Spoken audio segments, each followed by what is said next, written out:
Welcome to the Wild and Fierce podcast. We are your hosts, Amber and Johanna. We're here to explore womanhood through real, raw, and unfiltered conversations. Please remember this podcast is for education only and not a substitute for medical advice. Always consult your own healthcare professional. Let's dive in. Hello. Welcome to episode 1, season 1 of the Wild and Fierce podcast. We're so excited to be here. Amber and I have been talking about this for months now. I feel like it was on our minds individually, at least, for a while. But we got kind of inspired. I feel like it was like November and we're like, okay, well, let's prep for this. We're going to push it out and we're finally here, which kind of feels surreal and very exciting. So I'm Johanna. This is Amber. We're going to go through a little bit of like a get to know us, our mission behind things, our morals, our thought processes, a little bit about who we are, our businesses, and then we're also going to talk about like what we really want out of this podcast and what inspired us to host this podcast and the kind of like the mission and the bulk behind of like what we want to do and hope to help with you guys and inspire and share and stuff like that with you guys. So I'll go ahead and get started. So my name's Johanna. I am the owner of Wild Muse Wellness. We are a women's health practice that specializes in like a functional and holistic approach for helping women with hormone issues, thyroid issues, immune system dysfunction, any gut issues, and fertility. It's kind of like our main focus. We really try to take like a holistic perspective, looking at the body as a whole, using lab testing. We're going to dive into this a lot more here in coming episodes, but we use functional lab tests to really get to the root of what's going on with women. All like myself, I have another practitioner, and then we have a marketing coordinator as well. All of us have gone through our own health journey and have really experienced where our current system, medical, like conventional medical, and even unfortunately in other holistic fields as well, have really fallen short with helping people actually get to the root of things and actually overcoming things and getting answers. And so that's a big goal of ours, is get to the root, get you answers, get you the knowledge that you need in order to actually fix things and resolve things. And we really, truly believe that your body is not broken and it's just trying to talk to you and give you information so we can give you what it needs. Amber, is there anything that I've missed that I should add now with that? I know we'll do our own episodes about that in the future too, but anything else that I should add? No, I think that's good. I think you highlighted the beautiful parts of both our businesses that are very similar, which I'll get into when I talk about mine, just the empowerment and root cause and all that good stuff. And no, I think you covered it good. I think something that both of our businesses do is we really try to meet our clients where they're at and make things simple and sustainable and lifestyle. And it's not like follow this strict plan or cut all these foods, or it's just like you're human. I'm human. You're human. Our clients are humans. Let's treat each other like humans. And give them the support that we need. And so that's definitely our mission for sure. Myself, I am a fur baby mama. You can see her asleep right here. She will be probably in the backgrounds of a lot of our videos if you're watching. I make sourdough. I love to garden. I definitely feel like I'm more on the crunchy side of things. I try not to fall too into the negative aspect of the crunchy aspect though. I love to ski, hike, golf. I've been married for 3.5 years, but I've been with my husband for almost 12, which is kind of crazy. We live in a beautiful side of Eastern Washington.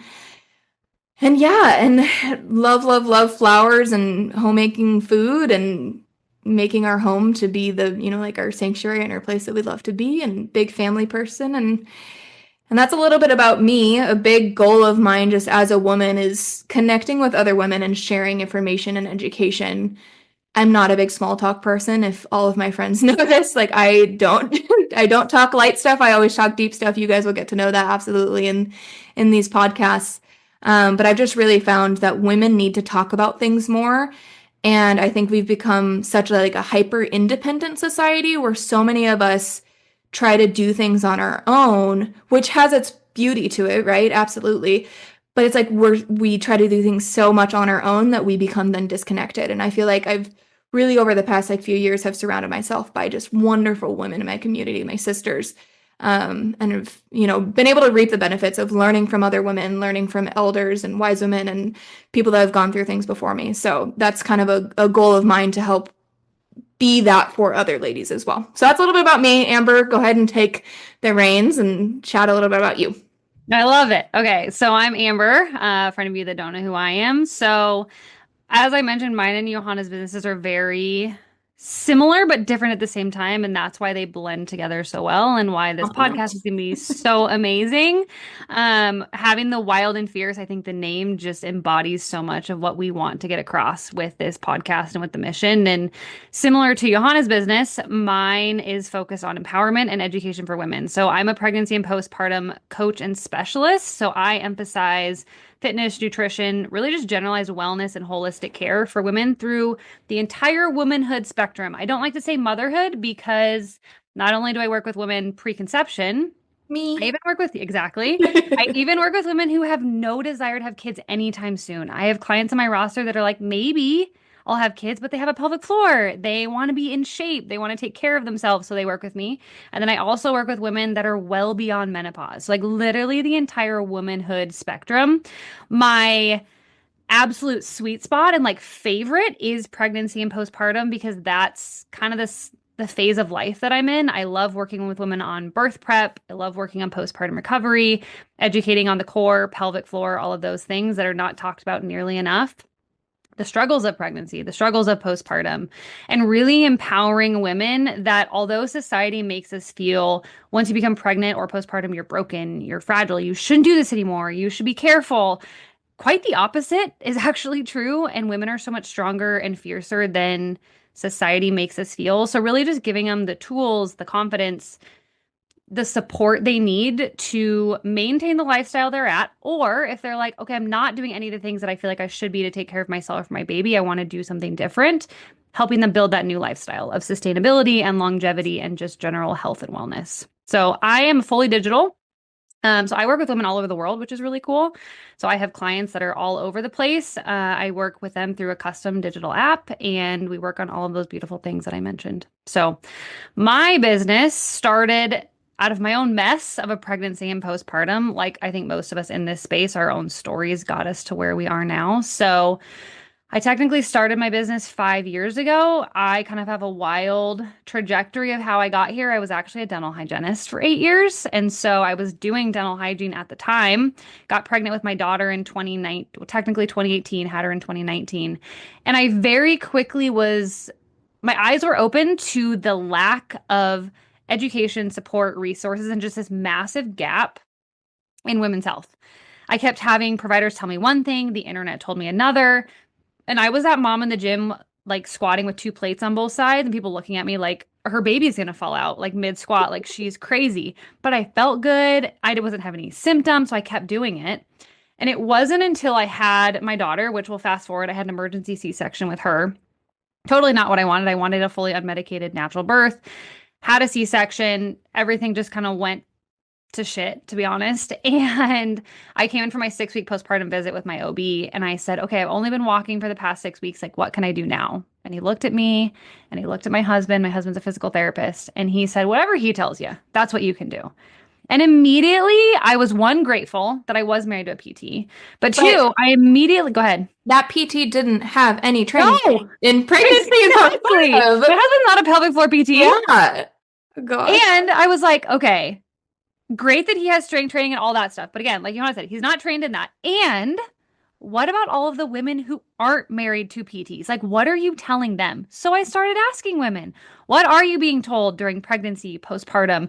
And it was hardly anything. Yeah. Or it was like, just go back to what you were doing before. And I was like, what if they weren't doing anything before? Or what if they were running marathons? Or what if they were doing crazy deadlifts? Like, that's why women have accepted for so long that things that are common, like peeing your pants or pelvic pain or pain with sex or what have you, are normal because we've been given really crappy care for a really, really long time. So how many women are told to only lift 5 pounds? Yes. Or don't twist while you're pregnant. I was told that. Yeah, it's not even like some women are just like not given guidance, and then some women are given guidance that it's like, do you think my purse weighs more than 5 pounds? Like my kid that just came out of my body is what, 8 pounds? Yeah. Like 6 pounds. It's still more than 5 pounds.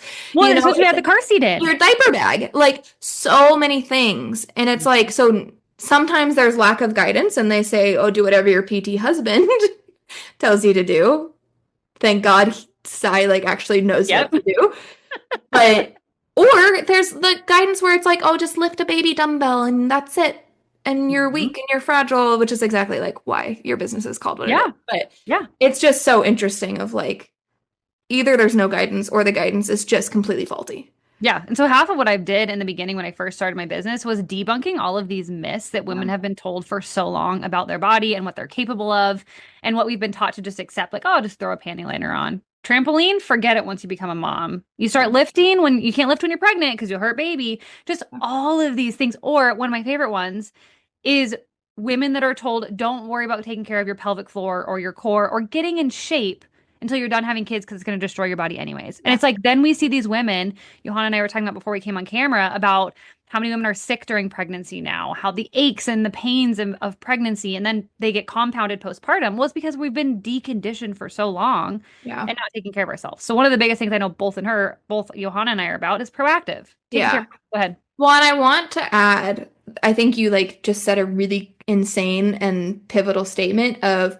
how many women expect their body to be destroyed after kids. It is the consequence or the payment of having kids is your body is wrecked, Mm-hmm. right? That's the truth for so many women, unfortunately. It's women don't know that. How many women don't have babies because they're like, well, I don't want to wreck my body, which is valid, Yep. because that's all we're told is your tummy's never going to look the same. Your energy, you're never going to sleep. You're going to feel like crap. Your hair is going to completely fall out, which there is a level of hair falling out that's normal. So we'll go through all of that, but it's like, oh yeah, your body is wrecked, you're devastated. It's the price to pay for, and it's the price of being a woman to have babies, right? Which how sad is that? And then I think on the flip side, what you and I do in not only our bodies but with our clients is we've seen that that's not true. Yep. That is not true. You don't have to feel completely depleted, like nutritionally, because you can nourish your body. But what are women told? Eat 1,200 calories, bounce back, do an hour of cardio, don't care about sleep. Hmm. And then for you, it's like, oh, yeah, your tummy's never going to look the same. You're always going to pee your pants. It's just the way it is. And your body's just destroyed now. Like, are you kidding me? And Mm-hmm. we see the opposite of that, right? And so that's, I think, right here is a really great driver of like why we wanted to do this podcast so we can change the status quo of how women view their bodies, womanhood, having babies or not having babies, but you're choosing to not have babies because of a real reason. Yep. Not saying Mhm. that not wanting to quote unquote destroy your body isn't a real reason. It's very real, but it's not actually necessarily true. No. And it's because most women don't have the tools or the knowledge or the education. Yeah. Society's made them believe one thing, and most of what we see on society is there's two ends of the spectrum. There's the worst case scenario on social media, or there's these highlight reels, unrealistic views. And so women that fall in the middle, they're like, what is wrong with me? 100%. Why do I feel like this? Why is my pregnancy like this? And that's what Johanna and I want to bring to this podcast is like, we want you to bring the TMI stuff. We want the real, we want the raw, we want the beautiful, we want the ugly, we want the vulnerable. We want this to be a space where women feel literally less alone. Yeah. Because I know for me and probably Johanna in her own journey, like there are moments in womanhood, motherhood, pregnancy, postpartum where it can feel so scary and so alone. And I hear this from clients all the time. And that's why for both of us, connection and community is so vital. So like building this space where women can come and listen to these conversations and be like, "Oh my God, these girls get me." Yeah. Like that's normal. I'm Yeah. not alone. I'm not broken. I'm Mhm. not fragile. Like I can thrive still through womanhood. Yeah, you can. Yeah. We've just been told the opposite for so long. Or society throws like the quick fix or the gimmicks that never last. That's not what Johanna and I are about. We're about like the longevity, sustainability, holistic approach that empowers and educates women. That's And our goal. actually, like, is feasible and doable. Because I feel Yes. like the one, like, gripe that I have about the word holistic is like there's this, like, crunchy granola holistic side of the wellness community that's just not feasible. Like, they're like red light therapy every night, and I filter my water with, like, this beautiful reverse osmosis, and then I only drink spring water that I directly collect from the mountain. And it's just not, I'm exaggerating. You guys will No, but I understand get what you're as saying. Yeah. we like progress. But Uh-huh. it's just like I actually did. So the trend on Instagram right now that's like ask ChatGPT to roast blah blah blah. Yes.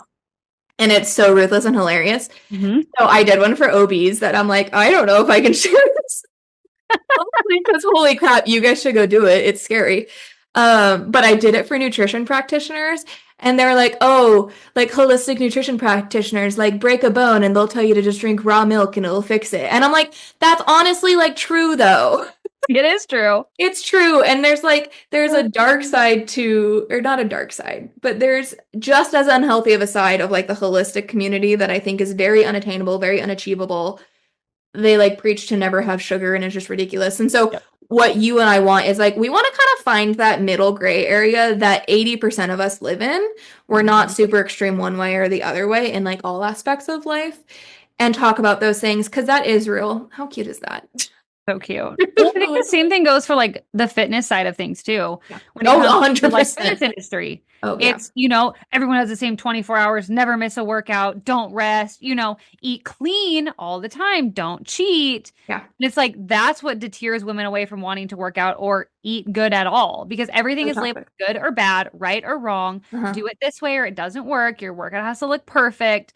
And that's what we've been told for so long. And that's what both of you are not trying to preach in our businesses No, whatsoever. not at all. At Yeah, all. not at all. 100%. Totally I realized I didn't touch on kind of like my story a little bit about what brought me here, which I want to touch on that a little bit of like why I started Wild Muse Wellness because I feel like that's huge for like understanding where I'm Oh, coming. totally. Go for it. So when I was 17, so over 10 years ago, my health just not one day, there was a trigger. I got mono and strep C a week after I just had knee surgery, a month after I just went on birth control. So there was a lot going on in my body. And my health literally started like plummeting. And within that next like year and a half or so, I developed food intolerances that I never had issues with: soy, dairy, gluten, pineapple, chicken, peanuts. I'm sure there's others. It was just ridiculous. Thyroid issues, ovarian cysts, chronic migraines, kidney stones, chronic fatigue, so many like acne, so many symptoms that I almost feel like there was so much going on. I have a hard time recalling of everything that was going on at that time. A lot of mood swings and big mood issues. Like I wasn't necessarily like depressed in like a diagnosable way, but I was not okay. Very grim on life, very dark moments in that period. And then high anxiety. So I had like social anxiety for the first time. And then I would just have like hysteria, crying fits that I was just like, what the heck is going on? And then a year or two later, then I went to college. Things started to get worse and worse. I was bloating past my toes. Like even if I was eating things that weren't in my food intolerance list, working with like multiple providers and like conventional medicine, naturopaths, like functional nutrition, and like everyone just either wanted me to cut out food. Like the amount of times I was told like cut out sugar, cut out fruit, cut out alcohol, cut out chocolate, cut out blah blah blah blah. It's just like cut out life. And I was 17, 18, 19. Like what should I eat? Me. But I'm also like I'm a freshman in college. Like you're telling me a freshman in college to like go that restrictive, and like I remember just feeling like, why are none of my friends going through this? Like, why my body, right? Very dark and grim. And I know you've had this with your story and experience as well of like, why is my body doing this? Why me? Why am I the unicorn, like the delicate little flower? Like, what is going on? Why did I deserve this? But yeah, and then I also had, unfortunately, a lot of like even my naturopaths of like being like, oh, your markers are starting to go out of range. Let's just keep an eye on it.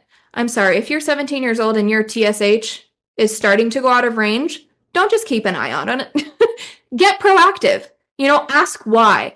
And I do remember I left a naturopath appointment and she had just diagnosed me with like potential hypothyroidism, gluten, and dairy intolerance. And I have always been like a researcher mind. And I remember going home and connecting this. I was 17 years old, connecting myself of saying like, oh, that's so interesting. Like a lot of people with hypothyroidism can't tolerate dairy and gluten. I wonder how that's connected. And I was 17 asking that question. And then the other doctors that I was working with, it's like my food intolerances. Oh, just cut them out for the rest of your life. This is just the way it is right now. And thank God my 17-year-old self was like, that doesn't feel right. Like I used to not have an issue with these foods. Why do I have an issue now? So like, thank God I kind of had that inquisitive brain and stuff. And I feel like that kind of led me to where I'm at now.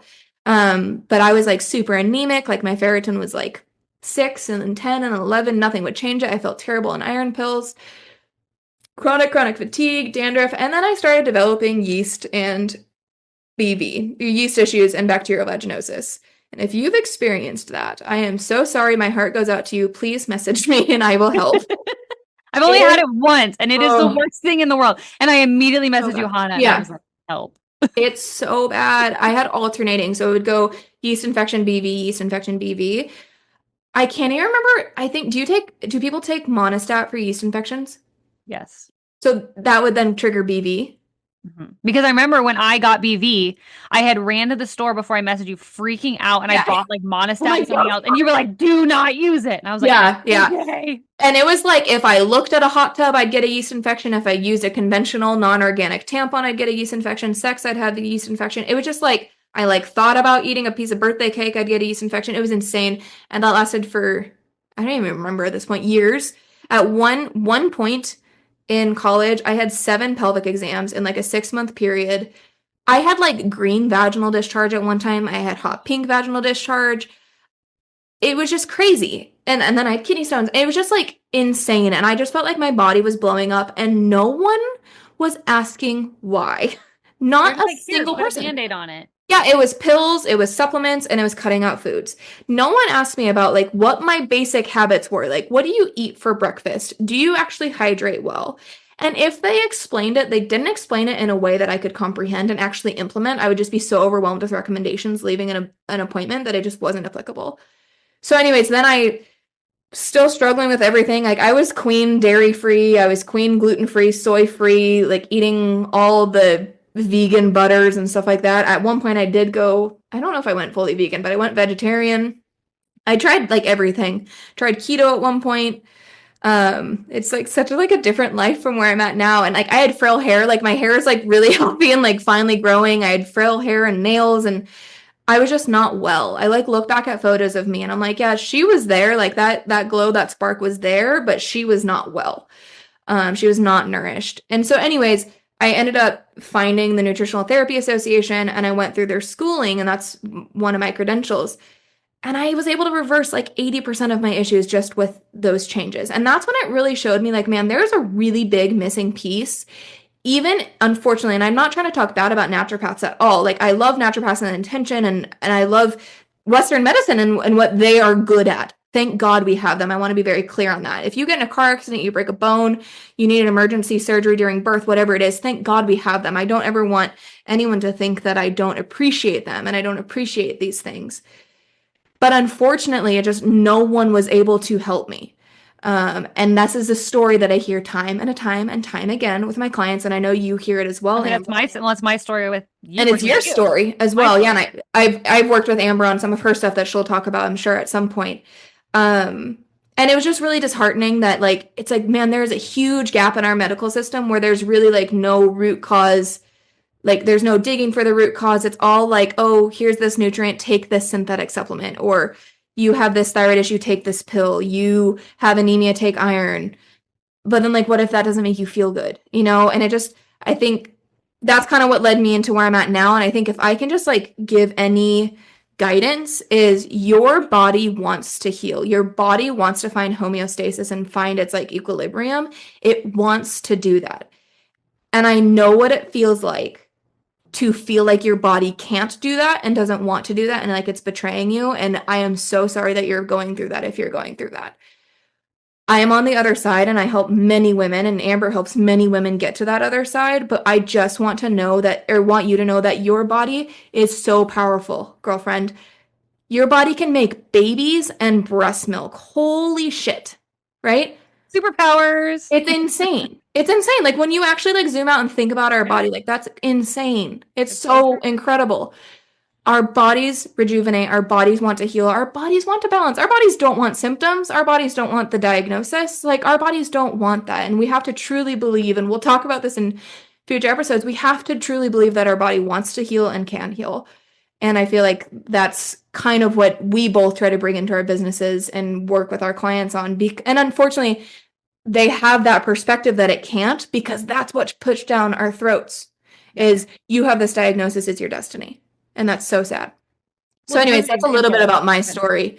and what got me here. I have a lot of other things what weaved through that as well, that we'll talk about, especially with the fertility stuff that I can talk about more in future episodes. But that's kind of what got me here and why I'm here, and my practitioner and even my marketing coordinator. It's like we all have similar experiences, and we're really trying to instill just like a different perspective for women so they know that there's hope, and there truly is hope. Well, I was gonna say, I think the beautiful part of this podcast and just both our businesses is like we've both been in our clients' shoes. Like when you guys see our content on social media or the messages we share here, they're coming from a place of we get it because we've been there. And so I think when we have these episodes and we go deep, like it's literally from our heart and our own stories. Like I touched obviously with you guys about already on Emmy's birth. That's my oldest. She's 5. Of hers was like the emergency C-section. But then I went for a redemptive VBAC with my son, Bo, who's now 2. And I ended up with a VBAC, which anyone that doesn't know, it's a vaginal birth after cesarean. But it was not redemptive. It was super traumatic. And I then ended up with 3 levels of pelvic organ prolapse afterwards. Go ahead. I was gonna say that almost actually even like pushed you even further in what you do in your business because of your 100%. second birth experience, which is 100%. so interesting. You think that the first birth was kind of like it was a driver or the initiator maybe, but I Yep. feel like your second with Bo, like that was a huge Oh, push for what you huge. do now and why you're so successful in what you do because you had so much going on. Yep. And Why that's don't you why I share left. a little bit about that? Because I feel like Yeah, that'll help kind of loop people into like where you're coming from with that, just because I absolutely. feel like that story, um, it just needs to be shared. Yeah, Like, it's it's a just, big part of yeah, my it's a story big for one. Yeah. sure. So I told you guys I started the business technically in 2019. It was very much a side gig at the time. That was actually around the time Johanna and I actually met too, which that's a whole nother story too. Our businesses kind of took off around the same time, but mine was very side giggy. I was still working in dental hygiene. I knew I wanted to grow the business, but I wasn't really sure what the vision or mission behind it was fully until I got pregnant with my second. For any moms that are listening, I know you will understand the desire to want to be as present as you possibly can with your kids. And the idea of having other people raise them is really hard. And especially like if you've come back from maternity leave and had to leave your kid for the first time, that gut wrenching, heartbreaking feeling of, oh my gosh, I just want to be with my baby right now. I was feeling that very, very hard going into my second pregnancy. So I knew that I wanted to cut back my hours at dental hygiene, but I wasn't exactly sure how to grow my business. So Were you go feeling that ahead. during pregnancy with Both, I would Bo? say. Okay, so Yeah. it's like your experience with Emmy, you felt that when you got into pregnancy with Bo, you were like, I want something different for Yep. my part I of this. knew I wanted a different lifestyle for our Okay. family. I knew I wanted, and backstory with my husband being a physical therapist. He used to work in traditional physical therapy. He now owns his own business. So I had already seen the freedom that his business had given him of not having to go clock into a 9 to 5 and work for somebody else. I'd seen what our life had already started to change with him working for himself. So a desire to fully work for myself was very appealing. But I'll be honest, you guys, the level of imposter syndrome I felt going from being a dental hygienist to like, let me start my own business and coach moms was terrifying. Like imposter Me too. syndrome through the roof, you Yeah. guys. Yeah, me too. Which I think Like, is really I think cool. that's so normal. And I Yes. think that's something that, like, we will talk about on this podcast because Yes. on Instagram, it doesn't seem like people have that, or like TikTok, Instagram, whatever. I'm on Instagram most. I'm not on TikTok, so I'm going to use Instagram Yeah, it's for fine. most of my references. But it's very highlighty. It shows how easy it is and like beautiful, blah, blah, blah. Like, I'm not an imposter. I would maybe not every, 98% of entrepreneurs or anyone starting something new Has it? feels like an imposter, 100%. Uh-huh.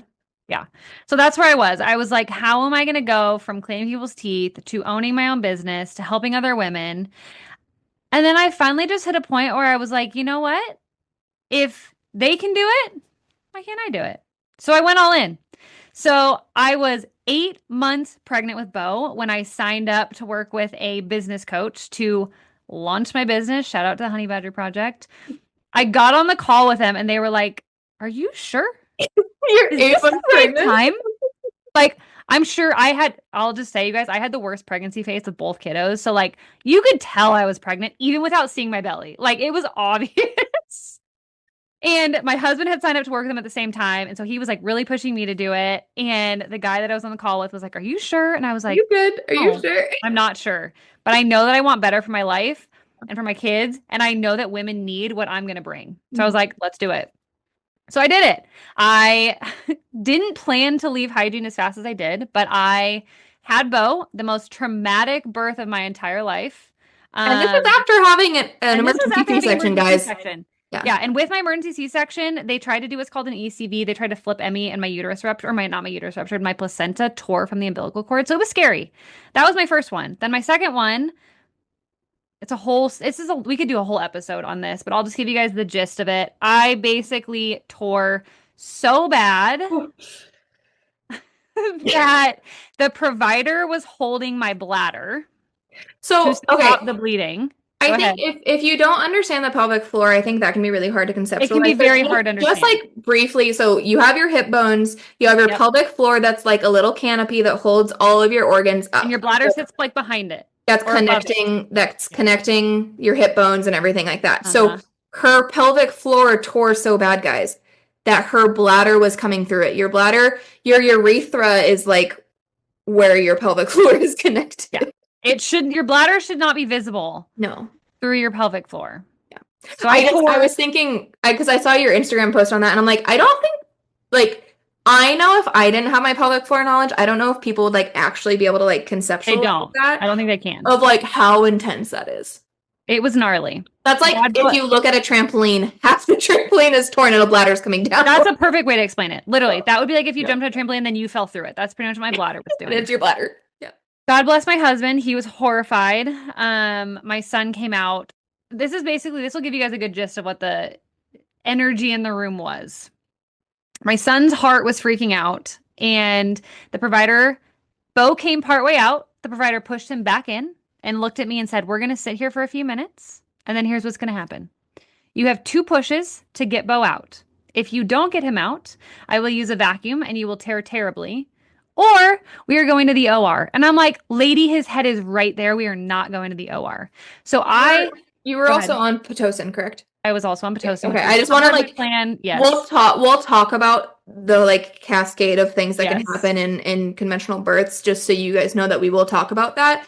But I just want to point that out because I don't want someone to think that like that was just like a normal no No, medication birth. Like I am there so was out of the interventions. ordinary. Yeah, Yeah. I am so, this is so like not normal, you guys. I don't want anyone to think this is how births are because this is Yeah. I don't not. want to like terrify people. And this is why we're here educating women Yeah. on this because birth should be so much better than what mine was. Yeah. And yeah, the provider no longer practices. It's a whole thing. So anyway, she told me I had 2 pushes. I pushed with all my freaking might, you guys. We joke, Bo's named after Bo Jackson, the football player. Bo I didn't flew know that. out. Yeah, Bo flew out so fast that he hit the provider in the chest. Then she almost dropped him because I pushed hard. I blew all the blood vessels in my eyes and in my face. It was brutal. But because he came out so quickly, now there's probably other factors that we could dive into too. Ultimately, I tore so bad. I hemorrhaged. It was a whole thing. I then ended up with 3 levels of pelvic organ prolapse, which, like Johanna mentioned, is 100% why I am here and so dang passionate about what I do. Because I went from the darkest days of my life, honestly, in those early weeks postpartum. I cried every time I pooped. I couldn't even hold and rock Bo without being in like excruciating pain and literally feeling like my organs were going to fall out. And I felt broken. I felt completely fragile. I was like, I'm never going to be me again. The thought of ever being intimate with my husband or jumping on a trampoline with my daughter or chasing my kids was like, there's no freaking way. Yeah. But thank God I had a good support system. I worked with a pelvic floor PT. I worked on strength training. I worked on all of the things that I now teach my clients. And I also here I want am. to add, you Go have a ahead. lot of grit and perseverance and belief in your body. And I just want to like That add definitely that. helps. Like, it's not just because you had a support system. Like, you being who you are, you weren't going to accept Yeah, that this was going to make it so you never want to be intimate with your husband again. You know, totally. it's like Yep. you have a lot of grit. And the mindset piece is huge, you guys. Like if anyone's dealing with pelvic floor stuff, or not even pelvic floor, just any health things right now, Mhm. anything in your own body, your body to believe, your ability, excuse me, to believe in your resiliency and your body's ability to heal, I swear is like 90% of the game. Like Mhm. once I got to the point where I was like, you know what? My body created a baby. My body's breastfeeding, like Johanna mentioned. Like if my body can do all of these things, why can't I heal this? And now I sit here technically, 2 years postpartum, and like I can do all of those things again that She's I a thought I would badass. never do. And it's so cool. Okay, the funny that you said that. I had a gal that followed me the other day and I sent her a message on Instagram and I was like, "Hey, like what brought you here? How'd you find me?" And she's like, "This made my entire day." She goes, "One of your clients referred your page to me and said that you teach women how to be badass moms." And I was like, "Oh, I accomplished everything I need to accomplish in life." Yeah. Like it's so cool because Yeah. that's how I want women to feel. Like Yeah. fierce not fragile is named because I don't want women to feel fragile anymore. I want them to know how fierce they are through all of womanhood. Yeah. So yeah, that's long explanation of what brought us all here. Yeah, totally. I love it. I love it. I love it. Okay, so I think we've pretty much covered like what we want out of this podcast. I think just to kind of recap, we want to talk about things that women need to know and make that like very accessible, you know? And I think like it's so cool that we have this platform. I also think something of like social media in like TikTok, Facebook, Instagram, it's so hard because it's like for content creators, we feel like, and I wouldn't know this if I wasn't a content creator, and I think this is why I want to talk about it. Like, we have so much pressure to like build an appealing piece of content to grasp attention so then we can capture our viewers' attention so then they can process these things, right? That's not easy. Like, I think we have so much we want to say and so much that's valuable. And I feel like so many times I have conversations with people and they're like, wow, like, that's so fascinating. No one's ever told me that before. Like, we need to talk about these things more. And it's interesting because I feel like you and I both try to very much so on these social media platforms, but they're just meant almost for like quick fixes, instant gratification. I was gonna say gratitude, instant gratification that they're hard to like learn in depth and really connect and really talk about things that really need to be talked about. Plus, up until recently, like censorship on there was crazy. Yes, Like Amber has to write sex as seggs, I do. seggs, segs. Because otherwise they won't post it. You'll get flagged. Yeah, you get flagged. And it just it's I get it. Like they want to have certain standards and quality and stuff like that, but like we can't talk about things that need to be talked about. So like get on our newsletters. You guys are here on our podcast or watching this on YouTube or wherever you're watching it, listening. But that's also a big driver for this is like we can't connect in the way that we want to with how social media is just because it's like such a quick scroll, scroll, scroll type situation, right? Like I know personally when I see someone with a post that's massive, I'm like, nope, can't do that right now, you know? So anyways, I think that's a big reason why we wanted to go into like longer form content, which is like a conversation that you guys can listen to while driving or walking or whatever it might be. We want to talk about the TMI stuff. So kind of like prefacing a little bit of like there will be conversations that we'll have in the future that might make you feel a little bit uncomfortable. They might not necessarily be great for kiddos to listen to. We'll always put in like a little disclaimer so you know whether we're going to be talking about something. We're going to talk about things like miscarriage and birth stuff. And I also have a little bit of a potty mouth that I'm going to try to rein in. But we talk about like vaginal discharge and what actually, like what things actually mean. We will talk about poop and we'll talk about things that we need to talk about as women so we understand what is common and what is normal and what are things that we can do to help support it, right?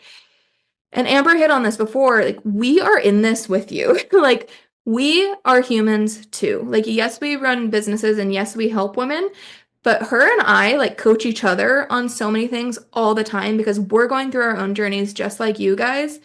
We feel alone at the same time, just like you guys in certain seasons of life, right? And it's because of other podcasts and because of conversations that we have with other women that help make it feel less alone and like other people are with it in it with us.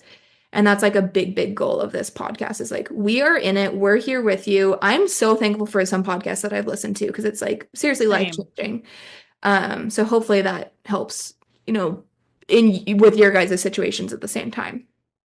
Yeah, we really wanted to be a space where you guys can come listen, put it on, like you said, when you're driving or on a walk, while you're doing whatever, playing with the kiddos, as long as we're doing like a kid-friendly episode, Which we um, will do. which we will do, yes. But just a way where you can come and feel like you're sitting down having a conversation with your girlfriends, and you can just be like, "Oh yeah, I can relate to this," or "Wow, I wish more people would talk about this." Because like same with you with the podcast, the VBAC link, I'll shout them out. That was one that when I was prepping for my birth with Bo, I was actually going to do a repeat C-section up until 20 weeks. And then I changed my mind because I listened to so many VBAC link podcasts. They were so impactful. And I felt seen and heard and understood for the first time Yeah. ever. Because when you go to your OBs or your providers, most of them were like, yeah, you should probably have another C-section. Like your first one was hard. And I just kind of felt dismissed and just like a part of the system. And so having podcasts and a longer form content where we really can speak from the heart and speak from experience, I think a lot easier than we can on social media Yeah. is going to be a really beautiful thing for us, and just for everyone listening or watching. I think with that said, we also want to encourage you guys, if there's a topic that you want us to cover or deep dive, or you're like, man, you guys hit this topic in this episode, can you go deeper? Can you go further? Can you bring on an expert to interview? Please message us. You can message us at Wild Muse Wellness or Fierce Not Fragile on Instagram, or send us emails. Just head to our websites. We'll probably put that in our show notes so you guys can find that easily. But feel free to reach out to us. We're more than happy to take ideas and suggestions. And we want this to be a platform for us to just like share and teach. And we love doing that. But we also want it to be like primarily a platform for you guys. So you understand, like, if there's things you want to learn about, there's things you want different perspectives on, anything, just send us a message and we'll try to work it in as long as it's going to fit kind of what we're going for. I think that kind of naturally leads us into topics we want to cover. Do you want me to do that, or you want to go into it? We kind of bounce back and forth as we think of them. One thing I did want to add at the very end, when you mentioned like we're doing this for the listeners too, I think we both have a very big service heart. And so that's a big part of the reason we're here, is like to serve you guys too. So as far as topics we're going to touch on, big ones for obviously from my end are going to be like pregnancy, postpartum myths, pelvic floor, deep core. I'm huge on birth prep. So we're going to definitely talk about birth prep. I would love at some point too, Johanna mentioned she's worked with me on my stuff. I have quite the thyroid journey. So we're going to share like even more about our own stories. We'll touch on my thyroid journey, obviously pelvic organ prolapse, stuff that women deal with in regards to that. Want to share a few of yours from like your end? Yeah, I would definitely dive into pregnancy prep as well from the like nourishment side of things and why that's so important, what labs to request, what to do with those labs and stuff like that. We'll both talk about mindset, absolutely, because I feel like with mindset and with pregnancy and birth, mindset is key. Like you can't, you can, but you'll be much more successful if we get your mindset in a really, really positive, not necessarily positive, but like optimal place. Not necessarily saying that you need to be like toxically positive, but I think even just like a growth mindset, a which you growth can mindset, sure. like in all aspects. Yeah. And a surrender mindset a little Yes. bit of like what's happening is happening. And we'll talk about that more of like we can't control everything, right? And I think as women, a lot of us want to control a lot of things, which has its place. But I think that can also cause a lot of issues for us too. We're going to talk a lot. We'll probably dedicate one episode to like nervous system stuff and stress management. I feel like that is like such a buzzword on social media. And I think it's getting a little like misportrayed and misconveyed and just like not talked about clearly enough. I know personally when I went through a lot of my health issues, I had provider after provider after provider tell me that I was stressed. Amber, I don't know if that happened to you as well, but Oh it's yeah. okay, but what is stress? You know, like that's not just like at the time I was in college, it's not just like, oh, I have a final exam this Friday, therefore I'm stressed. It's like, But that's what most people think it is. Most that's people what don't most people think understand it is. stress. And like, we need to talk about that. that's one area of stress, but what are all the areas of stress? And we're going to talk about that. I use something called the stress bucket theory, to kind of explain these things. And I talk about stress and like commonly known stressors and then lesser known stressors. And the lesser known stressors are the ones that you can control typically. And then nervous system, I feel like that's a huge buzzword right now. And it does not mean that you just have to like go ground and take deep breaths every day. And meditate for 10 hours and yeah. And like, can that be helpful? Sure. Does anyone have time for that? Probably not. So like we've been kind of weaving throughout this, we want to make sure things that they're human, like our recommendations can fit to your life. Like we're human, you're human. Let's make it sustainable and simple and easy to understand and implement. So anyways, we'll do that. We're going to talk about like trimester breakdowns as well. Like how to support things mentally, how to support things physically, how to support things like nourishment aspect, symptom support and stuff like that. So we'll do that. We'll also talk about just like pillars of womanhood. And I don't even like that's like just kind of like an overhanging like topic that I have in my mind. What that actually means, we'll kind of find out. But I think it's, to me, it's kind of like, what does your community look like, and how do we increase and like make a community around you that's really beneficial to you as a woman? How do we understand our body? Because we're not actually taught about our body. Like those sex ed classes that we took when in 5th grade are a bunch of BS. Also, you have to do one on menstrual cycle. Yeah, we'll do one on menstrual cycle for sure. But yeah, just like pillars of womanhood, like what it means to be a woman actually, and how to support womanhood and different phases of womanhood. Like there's, pre-period, and then you have like your teenage years, and then you have your baby making years, and then you have your baby raising years. Or maybe you're not doing any of that and you're just going through your menstruating years and you want to live optimally. And then we have our perimenopause and menopause, and they're all different, and nothing talks about how to really prepare for the next one. I think there are resources now, but they're not as available. So anyways, it's kind of like pillars of womanhood. It's just kind of like an overall topic that I feel like we want to cover. What that exactly means will TBD. It'll evolve. Yeah, absolutely. The other ones I was thinking we didn't touch on was sleep will be a big one, and like what it actually means to rest. Yeah. Not multitasking everything in life, and actually honoring, and like what it means to listen to your body. That's a big thing that I teach my gals. We hear that all the time. Listen to your body. And people are like, well, what am I listening for? Yeah. So teaching you how to do that. And then I had another thought. Oh, redefining what movement and exercise looks like through different stages of life. Mm-hmm. I think that's a really important one for us to talk about too. Yeah. I think like a huge thing that'll be weaved through everything is like pretty much no human needs to follow a cookie cutter anything. Yes. Everything is customized to everyone's different lifestyle. Yeah. And yeah. phases of life and all that good stuff. And cookie cutter recommendations, fad diets, anything that's like, oh, everyone should be doing this. Like, besides like eat well, hydrate well, and sleep well, there's probably not one thing that everyone should be doing, and if someone's selling you something like that, big red flag, because that's just simply not true. So we'll kind of debunk and chat about all that. Well, I think we've talked enough today. I think we have too. I think we've crushed it. Yeah. Well, thanks guys for listening. If you're still here listening to our episode 1 of season 1, we're excited to dive in more. We're going to be releasing weekly episodes. Probably ish like 2 seasons a year is kind of what we're thinking or so. So we'll kind of just play it by ear and see how it goes. And like we said, if you ever have requests for us to cover anything or guests that you think that we should have on, please send us messages. We will link our Instagram accounts, and Amber, I know you're on TikTok. Yep. We'll do those accounts so you can connect with us. And, I just thank you for being here. Anything that you want to say? Just thanks for being here, guys. I'm excited for this journey and what the Wild and Fierce podcast is going to bring to womanhood. Awesome. Well, thanks, guys. Bye, guys. We'll see you next time. That's a wrap on today's episode. Thank you for hanging out with us on the Wild and Fierce podcast. If you loved this conversation, we'd be so grateful if you left a review and shared it with a friend who needs to hear this. And if you really loved it, take a screenshot, share it on your stories, and tag us. We'd love to see it. Until next time, stay wild, stay fierce, and keep owning your journey.